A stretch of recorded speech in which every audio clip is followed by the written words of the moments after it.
After 9 years of this NDP Liberal Prime Minister, Canadians are getting poorer. His inflationary deficits are pushing up inflation and interest rates. That's because when the Prime Minister goes into the markets and borrows billions and billions to fund his spending spree, that bids up the interest rates for everyone else. And a new report from the Bank of Canada is shocking. Average mortgage payments will rise by more than 20% in the next couple of years.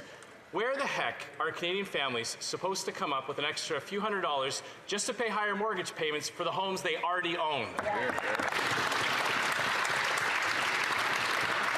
going to ask members just to be very conscious of the language that they use. The Honourable Deputy Prime Minister and Minister of Finance.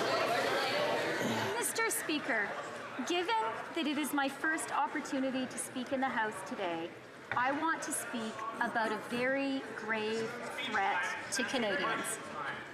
Last week, the Conservative leader said he is going to ignore our charter rights. That's right. This week, a Conservative MP stood up in this House and said he's opposed to a woman's right to choose.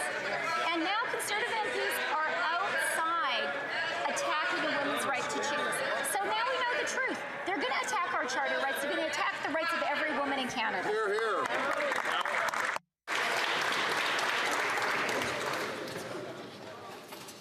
Thank you, colleagues. And certainly we all want to hear the member from Regina Capella. I'll ask the member from New Brunswick Southwest, who is a respected member in this House, to please to hold back until he has his voice.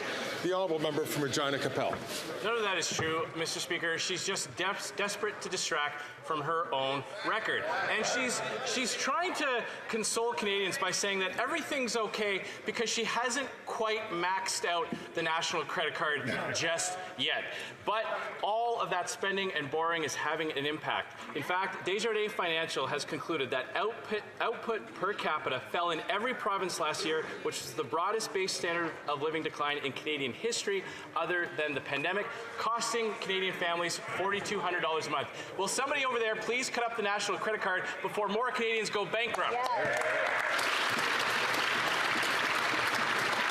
Again, I'm going to ask all members to please to only take the floor, and I'll ask the honourable member from Orleans, who is also another respected member of the House, to please only take the floor when she is addressed.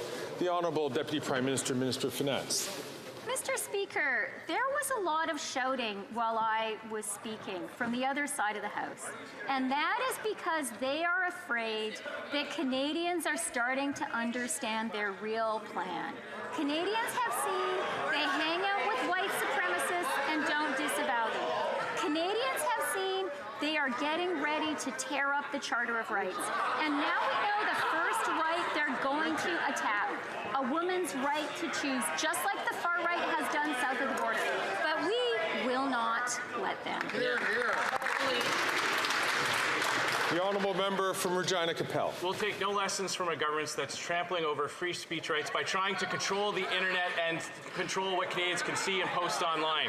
But, Mr. Speaker, for random Liberals hoping that when the outgoing Prime Minister finally leaves, a new Liberal leader will rescue them, they're about to be sorely disappointed. Mark Carbon Tax Carney continued his Liberal leadership campaign in the Senate yesterday, where he pushed the same radical agenda, endorsed the current Prime Minister's carbon tax, and couldn't come up with even a penny to cut in wasteful spending.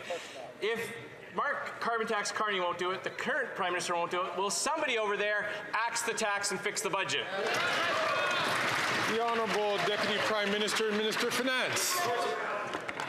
Mr. Speaker, I am really delighted to hear the Conservative House Leader talk about the rights of Canadians and how important they are. I'm a woman, I'm a mother, and let me tell you what the most fundamental right of every woman and girl in Canada is. The right to control your own body. It is time for the Conservatives to stand up and clearly say, are they going to defend a woman's right to choose? Because what we're hearing from them is they want to end it. Tweet that.